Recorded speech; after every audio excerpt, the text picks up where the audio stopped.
Queen Elizabeth II's great uncle was Lord Louis Mountbatten, and he was one of the last great war heroes. And I had the privilege, as Najee introduced, to meet him in 1976. Mr. Toastmaster, fellow communicators, and Natasha.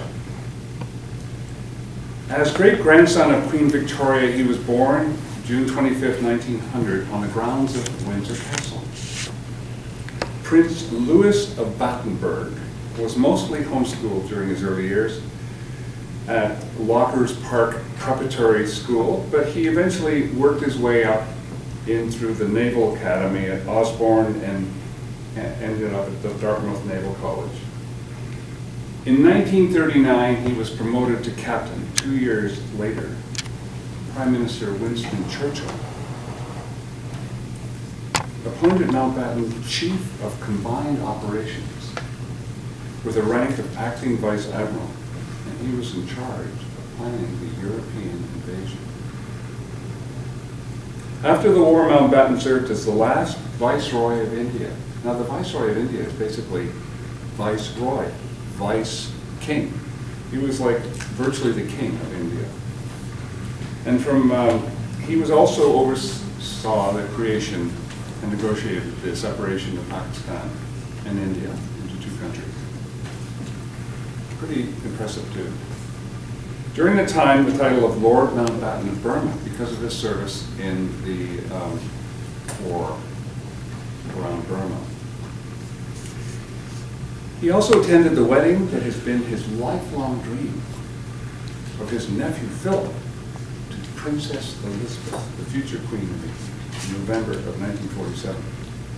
The next year, Mountbatten was promoted to Vice Admiral. And then he worked his way up until, in 1955, he became the first Sea Lord. Now, that doesn't mean much to us, but that's a big deal in England, we say. And following year, he was promoted to Admiral of the Fleet. His wife died in 1960, and Mountbatten retired 5 years later. But he still remained a confidant of the Queen and Philip. In December 1976, while living in retirement at his estate at Romsey in Hampshire, Mountbatten's personal secretary tells him about a Canadian Silver Jubilee project being offered by a young Canadian man, or a young man from the colony of Canada. This was me, of course, he was referring to, and the project was a silver medallion to be struck by the Royal Canadian Mint and a collector story that was packaged to look like this. Just a medallion, folio, and all things like that. At the time, Columbia Record Club was looking to branch into the collectibles area.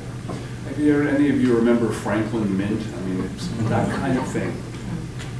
So they approached my direct marketing advertising agency, of which I was a partner, to create a product for the upcoming Silver Jubilee of Queen Elizabeth II to be marketed to Canadians. We designed a great product, but we needed one critical part, and that was an endorsement from a British personage like a duke or an earl or a marquis or someone like that. So I was dispatched to find one. Well, I was also there to find royal images at the National Gallery of Royalty to put into the brochure. In England, it became apparent that all the counts and the marquises we approached were not interested at all in our little colonial jubilee project. Fortunately, our information found its way to the ear of Mountbatten, and it was with surprise and relief that I received a call at my hotel in London saying, "His Lordship, without prejudice, would like to review your project. And could you be at his Romsey estate tomorrow?" Well, you know, we would have never considered approaching someone so close to the Queen in this case. But I found myself on a train to Southampton with my layout mock-up in hand to show his lordship. I had heard of Mountbatten, but at 33 years of age, you know, I had no idea how influential he had been in his life. I was naive. Upon arrival, I was ushered into his personal library, lined with first edition law books and autographed pictures of the royal family.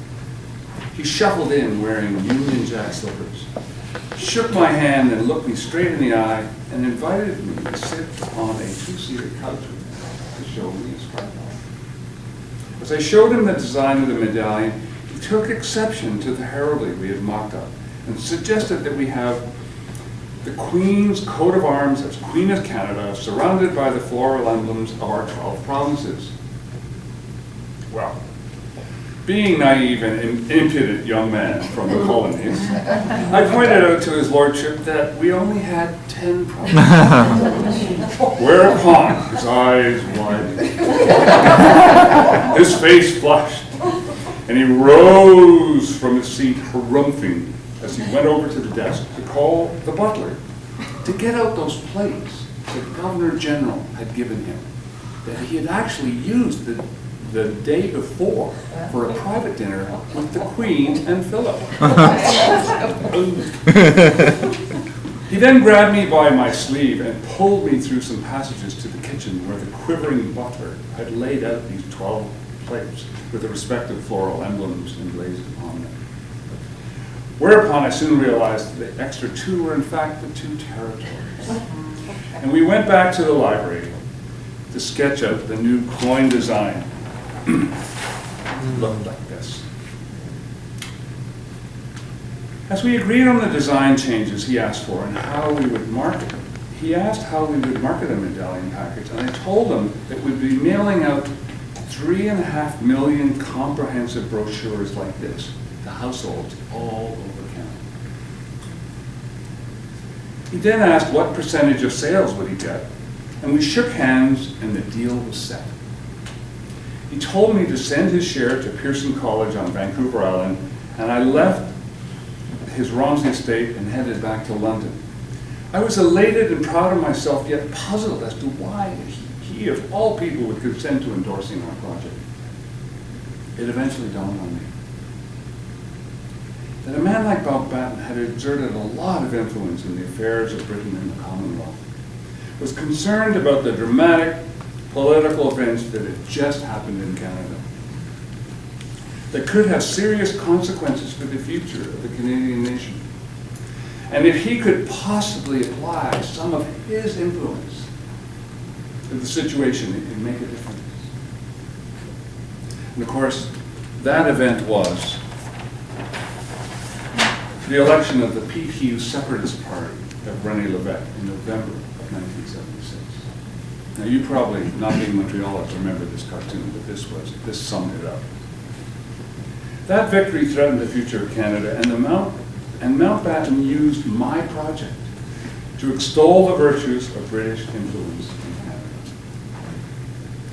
It was my good fortune to be the right person at the right place at the right time.